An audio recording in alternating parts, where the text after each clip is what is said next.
दोस्तों, चाय की चर्चा पर मैं एक बार फिर हाजिर हूं और आप लोगों को पता है कि इस पर डेली एक एक नया टॉपिक आता है और उस पर हम लोग डिस्कशन करते हैं। ठीक है ना। तो सबसे पहले मैं आगे बढ़ने से पहले एक बात बता दूं कि हमारे मित्र ने बोला था भाई चाय तो पहले पी लिया करो जल्दी में। तो दोस्त ऐसा है कि समय निकालने के लिए तो कोई ना कोई तो एक समय तो हमें निकालना पड़ेगा पहली चीज। और दूसरी चीज क्या है कि कोई ना कोई बहाना चाहिए। अब मान लिया सवेरे हम एक बार बैठ करके चाय पी रहे हैं, उतनी ही देर में क्या होता है कि आप लोगों से बातचीत हो जाती है किसी न किसी टॉपिक पर। ठीक है ना। तो उम्मीद करता हूं आप सब उस बात का बुरा नहीं मानेंगे। ठीक है ना। और अब ये चाय मैं मानता हूं अंग्रेजों की देन है, लेकिन फिलहाल हमारे एक भारत का एक पॉपुलर पेय बन गया है। तो ठीक है यार, इसकी तो कम से कम इजाजत दे दो आप लोग। ठीक है ना। चलिए बात कर लेते हैं। अभी आज के सब्जेक्ट पर बढ़ने से पहले मैं एक बात आप लोगों को बता दूं कि आफ्टर कोविड जो एक चीज देखने में आया है, खास करके आईटी के प्रोफेशन में, और बंगलौर उसमें हमारा एक सिटी है जिसमें ये मुख्यतया देखा गया। बंगलौर में नहीं, तकरीबन महानगरों में जो उद्योग देते हैं वहां देखा गया है। एक तो उस समय क्या हुआ, कोविड के टाइम पर वर्क फ्रॉम होम कर दिया। वर्क फ्रॉम होम करने के बाद में उन्होंने धीरे से क्या किया कि सैलरी थोड़ी थोड़ी काटी लो। जैसा मैंने अपने मित्रों से या उनके बच्चों से या उनके भाइयों से बात करने के बाद में पाया, तो हमने बोला क्यों ना आपको ये बता दिया जाए। और इसी से रिलेटेड, फाइनेंस से भी रिलेटेड उसमें टॉपिक निकल रहा है, तो उस पर भी देखते हैं। तो उस समय उन्होंने क्या किया, वर्क फ्रॉम होम वालों की थोड़ी सी सैलरी कम करी, ये भी खुश हो गए, बोला यार दिन भर घर में बैठे हैं और थोड़ी सी सैलरी कम मिल रही तो नो प्रॉब्लम। अब उसके बाद में क्या होता है ना कि जैसे किसी आदमखोर के दांत में खून लग जाए, उसी प्रकार से जो कारपोरेट जगत के दिग्गज हैं, जो जॉब को, जिसको हम एम्प्लॉयर बोल सकते हैं, उनके दांतों में खून लग गया। कैसे? उन्होंने देखा कि इस लिहाज से बहुत सारा हमारा क्या हो रहा है, कॉर्पस बच रहा है, जिसको बोलते हैं कि जो उनका एक्सपेंडिचर वाला स्टेट है ना, जो उस मद पर खर्च किया जाता है एम्प्लॉयज की पेमेंट पर, वो उनका बचने का उनके दांत में खून लग गया। तो धीरे धीरे क्या हुआ कि जैसे जैसे उन्होंने उनका प्रोडक्शन उस लिहाज से बढ़ा नहीं। आपको हमने पहले बताया था कि लिक्विडिटी तो मार्केट में सप्लाई हो गई थी, बट उसके लिहाज से प्रोडक्शन नहीं हो पाया, तो थोड़ा सा महंगाई का इंपैक्ट हुआ। खास करके अमेरिका इस समय उससे जो है बुरी तरीके से जूझ रहा है। हमारे यहाँ तो फिर भी मैं आपको बताऊं कि कोविड के टाइम पर लोग भाग करके अपने गांव में आ गए थे। बिल्कुल एकदम फैक्ट बात है। तो इसको थोड़ा सा ध्यान से सुनिएगा। तो इसके बाद में क्या हुआ कि आज के टाइम पर ट्रेंड चल गया है कि भैया ठीक है, किसी को भी कभी भी लेटर मिल जाता है कि भाई ठीक है आपकी हमें जरूरत नहीं है, या उसका क्या होता है एक प्रकार से मतलब वो अपना शोषण शुरू हो जाता है। खास करके प्राइवेट के जो अपना कोचिंग संस्थान हो गए, प्राइवेट जॉब्स हो गए, तो ये सारे धीरे धीरे, पहले आईटी जो है प्रोफेशन में शुरू हुआ, इन्फोसिस वगैरह ने पहले किया अपना एक्सपेंडिचर काटने के लिए, इन्फोसिस ने, टीसीएस ने और उन्होंने। तो उसके बाद में धीरे धीरे क्या हुआ कि कोचिंग संस्थानों ने और संस्थानों ने इसका छटनी शुरू कर दी। छटनी शुरू कर दी मतलब बंदे की बिना किसी गलती के उसको लेटर मिल जाता है। तो इस प्रकार से इसको हम ये दे सकते हैं कि जॉब की इनसिक्योरिटी जो है ना, वो आज के टाइम पर ज्यादा फैल गई है। अब उससे क्या होता है भाई, जिस दिन जॉब मान लिया अगर आदमी ने चाहे क्विट किया या उससे क्विट जो करवा दिया गया, ठीक है ना, और तो उससे उसके ऊपर एक बर्डन हो जाता है। अब बंदा उसको जॉब तो करना ही है, वो दूसरी जगह पे अगर जाता है तो पहले लोग मोल भाव करके जाते थे, मैं आप यहाँ पर काम करूंगा, इतना मेरे को चाहिएगा। अब वो अपने अनुसार बोलते हैं नहीं इतना नहीं, हम तुम्हें इतना ही देंगे। फैक्ट बात है। तो जॉब की सिक्योरिटी जो आज यहां पर है ना, वहां से क्या होता है कि आपका स्टेप जो गड़बड़ा जाता है, किसका, जो अमीरी की यात्रा आपने शुरू करी हुई है, फाइनेंशियल इंडिपेंडेंस की जो आपने यात्रा शुरू करी हुई है, उसका पहला ही कदम जो आपका लड़खड़ा जाता है। तो पहला कदम क्या है? पहला कदम जो आज का सब्जेक्ट है उस पर अब आ जाता हूं। पहला कदम है आपका कि इमरजेंसी फंड को बनाना। अब इमरजेंसी फंड में आपका होता क्या, इमरजेंसी फंड होनी चाहिए एक रकम आपने तय करी होती है, एक कॉर्पस आपने, एक अमाउंट आपने तय करा हुआ था, यस मेरा 6 महीने का खर्चा इतने अमाउंट में चल जाना चाहिए। वो आपको बार बार इसीलिए बताया जाता ताकि आपके उधर जॉब की इनसिक्योरिटी हो या मार्केट की वोलेटिलिटी हो, उसको झेलने के लिए कम से कम आपको ये प्रेशर ना रहे कि यार मेरे पास है तो मैं यहां से निकाल लूंगा। क्यों?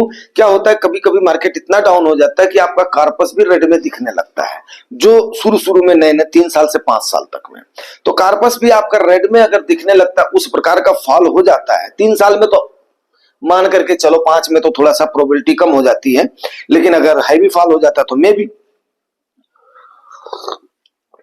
तो उससे क्या होता है कि आपकी वो, एक तो आपका वो टेंशन हो गया, दूसरा है आप उसकी जैसे एसआईपी कर रहे हो तो उसकी किस्त कहां से दो, लमसम तो चलो फिर भी हो जाएगा।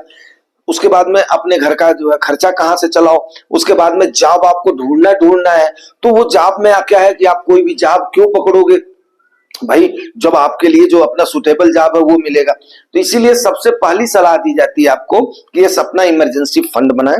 जैसे जैसे आप और थोड़ा सा मजबूत होते हैं तो यह दिल थाम करके रखो, आपको मंथली एक्सपेंडिचर इनटू 3 इयर्स का आपको क्या रखना पड़ता है, सेफ्टी फंड रखना पड़ता है। तब आप फिर चौड़े हो जाओगे, यार नो प्रॉब्लम, 6 महीने मेरा इमरजेंसी फंड है, काम चलेगा और 3 साल तक मैं अपने घर का खर्चा चला सकता हूं। थोड़ा सा मैं अपने खर्चे कम करूंगा तो मैं उसके बाद में अपनी एसआईपी को भी कंटिन्यू कर सकता हूं। जा नहीं करना मैंने तेरी गुलामी, अब मैं अपने जॉब के अनुसार, अपने चॉइस के अनुसार जॉब करूंगा, ठीक है ना, जिस पर मेरे को मेरी जो है आपकी सैलरी सूट करेगी वहां पर। क्योंकि यार कितना कंप्रोमाइज बंदा करेगा बताओ, काम करने में कंप्रोमाइज करेगा, काम सीखने में कंप्रोमाइज करेगा, फिर उसके बाद में सैलरी में कंप्रोमाइज करेगा, फिर उसकी कई सारी क्या होती है जर्नी जो है ना अफेक्टेड हो जाती है, फिर उसकी रुचि जो है ना वो जुगानी टॉक्स जैसे उसमें नहीं रह जाएगा, फिर मेरी बातें उसको क्या होती हैं, बकवास हो जाती है। जैसे एक बड़ी प्यारी सी कहावत है, भूखे भजन न होए गोपाला। तो भूखे पेट जो है भजन नहीं होता है भाई, कुछ खाए पिए रहोगे तभी जाकर के प्रभु का नाम भी होता है। तो जब ईश्वर का नाम आप नहीं ले सकते हो तो फिर जुगाली टॉक्स को आप कैसे सुनोगे। तो इन चीजों को मैं आपको बता रहा हूं, जब आपके दिन अच्छे चल रहे हो ना तो आपने हमेशा उन चीजों को सोचना है, अपने बुरे दिन को भूलना नहीं है, कभी भी नहीं भूलना मेरे भाई, कभी भी नहीं भूलना है। मैं सत्य बताऊं, मैं आज तक कभी अपने बुरे दिन को कभी नहीं भूलता हूं, अच्छे दिन का कभी भी मुझे वो नहीं रहता, अपना गुमान नहीं रहता है, ठीक है ना। हाँ, बस खाली एक चीज का शौक है, मेरी 2 चीजें बढ़िया होनी चाहिए। एक तो अगर मैं अगर गूगल पहनता हूं तो वो नंबर 1 ब्रांडेड होना चाहिए। दूसरा, मेरे शूज कम से कम एटलीस्ट बहुत महंगे ना हो लेकिन वो बढ़िया चमकते हुए होने चाहिए, टूटे फूटे नहीं होने चाहिए। इन 2 चीजों का मैं ध्यान देता हूं। बाकी मेरी शर्ट ठीक है, प्रेस है, साफ है, साफ सुथरी होनी चाहिए। बेशक हमारे एक गुरु जी थे, आज भी उनकी छाप मेरे मन पे है। वो क्या बोलते थे, भाई कपड़ा बेशक चाहे उसमें स्टिच लगा हुआ हो ना, नो प्रॉब्लम, लेकिन वो तो साफ होना चाहिए, दूसरा प्रेस करा होना चाहिए, उससे आपकी पर्सनालिटी डैमेज नहीं होती है, ठीक है ना। और तो इसलिए भाई मेरे सबसे पहले, अगर किसी ने इमरजेंसी फंड में कोताही बरती हुई है तो सबसे पहली चीज आप अपने इमरजेंसी फंड को बिल्कुल तैयार कर दें। 6 महीने वाली तो बिल्कुल ही तैयार कर दें और धीरे धीरे अपने आप को अग्रसर करें 3 साल वाले के लिए, ठीक है ना। तो ये जो पहला स्टेप है, इसको अगर आप ले लेंगे तो मैं सही बताऊं, आप टेंशन फ्री होकर के इन्वेस्ट करेंगे, टेंशन फ्री होकर के अपना कॉर्पस बनाएंगे, कोई उसमें टेंशन वाली बात नहीं है, ठीक है ना।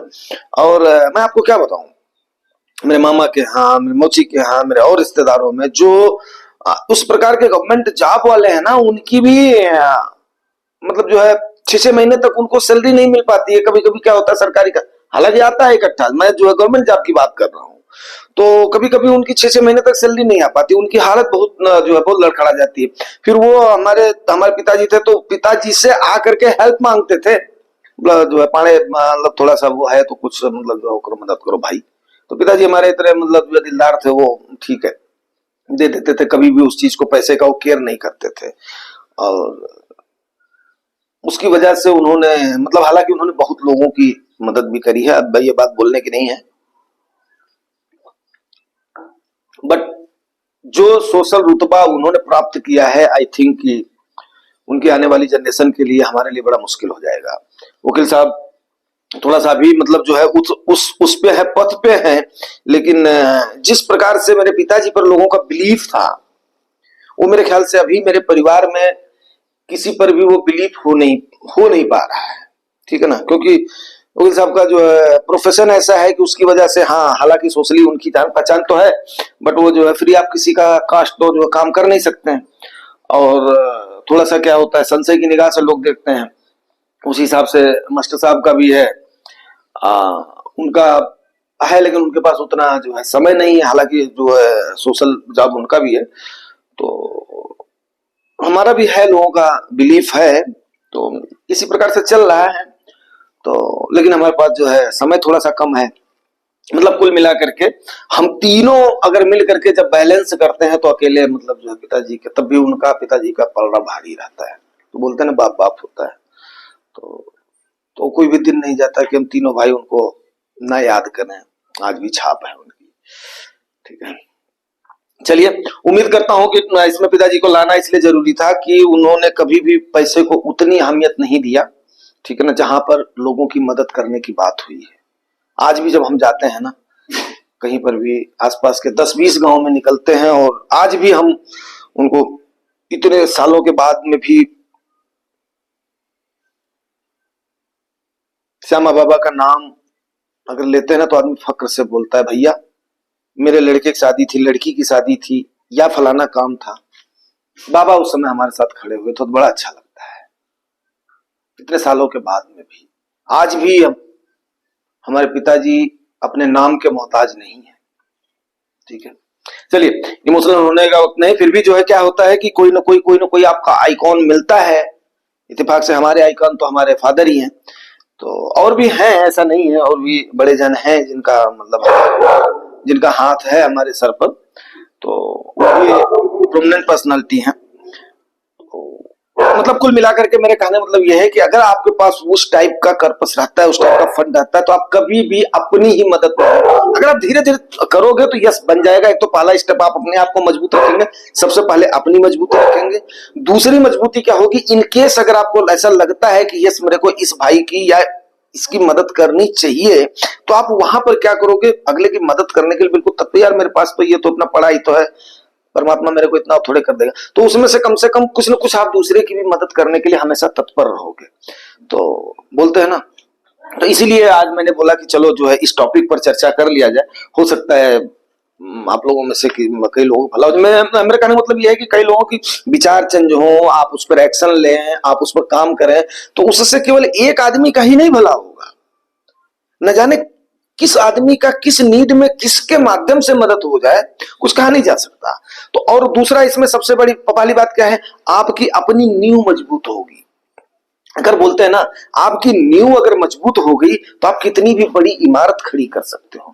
ठीक है दोस्तों, तो मैं आज ये नींव के संदर्भ में ये बात आपको बतानी जरूरी थी। हालांकि मैंने ये चलते फिरते वीडियो में कई बार बता दिया था, लेकिन पर्टिकुलर इस पर जो आपकी बेसिक है, जो नींव है, ये बताना आपको बहुत ही मस्ट था। यार भाई, आपका महल तभी बनेगा जब आपकी नींव मजबूत होगी, और अगर आपकी नींव मजबूत है ना, तो आप किसी को भी शेल्टर दे सकते हो। कुल मिलाकर के मैं यहीं पर ही आज का टॉपिक क्लोज करता हूं। मिलते हैं शाम को किसी और सेशन में। अगर जानकारियां आपको अच्छी लगती हैं तो दोस्तों फिर परिवार का हिस्सा बनिए, और 0.1 सेकंड लगता है जो नए व्यूअर आते हैं उन्हें सब्सक्राइब करने में, ताकि परिवार भी बढ़ेगा। और लाइक और शेयर तो आप लोग करते हो, कमेंट तो आप लोग जो अपना भरमार करते हो, कोई इसमें संदेह नहीं है। ठीक है ना, उसके लिए बहुत बहुत आप लोगों को धन्यवाद, आभार, थैंक यू वेरी मच।